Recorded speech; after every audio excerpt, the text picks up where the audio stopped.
From the Oklahoma Newsroom, this is a Thunder Update. I'm Jenni Carlson here with Erik Horn. Erik, at the Thunder, another little losing streak here after that game in Memphis on Monday night. Now 2 in a row that the Thunder have dropped after we kind of thought they might have a chance to go on a little bit of a winning streak here against some of these lesser teams on their schedule.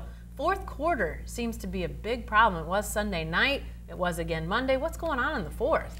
They're having a tough time closing out games, and a lot of it has to do with, they're fouling too much, and their perimeter defense has really been an issue.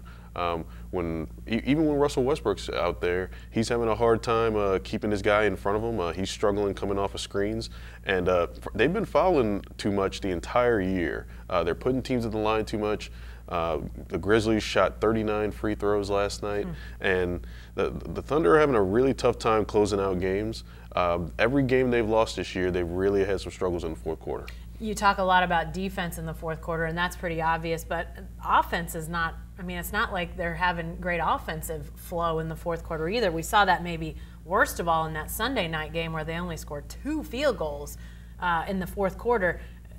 Defense seems to be the bigger issue, but offense has to be a concern as well. It's a concern, and it's also something that I guess you kind of expected because Kevin Durant's out with his hamstring injury. When Durant comes back, which will probably be within the next 2 to 3 games, you'll see a little bit better execution in the offense late in games, but it's still a troubling problem. They're really Russell Westbrook heavy right now.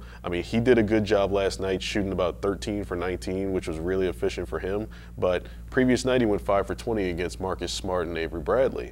So there's a lot of pressure on Westbrook right now in terms of the offense and creating and scoring, and expect that to improve once Kevin Durant comes back. Let's refocus on the defense here lastly. When Enes Kanter came over in that trade and Kendrick Perkins is gone, I think myself and several other people, you may be included in that group too, said this talk about defensive disposition, I think those days are over. Is this just further evidence that their defense is not what it used to be and we may just have to come to grips with that? Or is there a fix? Is there somebody somewhere on that team that can turn the fortunes in that fourth quarter defense?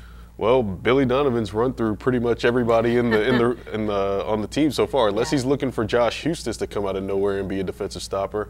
And again, last night you had another injury issue with Andre Robertson being out. So he's one of your best defensive guys. He would be on the floor in a late game situation possibly, either he or Dion Waiters. Dion Waiters, he's been pretty good defensively this year, but he had his struggles shooting and defensively last night. I think it's more of a personal pride thing. The perimeter defense has got to come down to guys keeping guys in front of them, getting used to the new way that they're defending the ball screens and getting around screens. And will it improve? I'm not sure. The Thunder might have to spend an entire year outscoring people. Yeah, wow. Definitely a trend that we're seeing, and I'm not sure it's a good trend if you like the Thunder. That's for sure. No, it's not.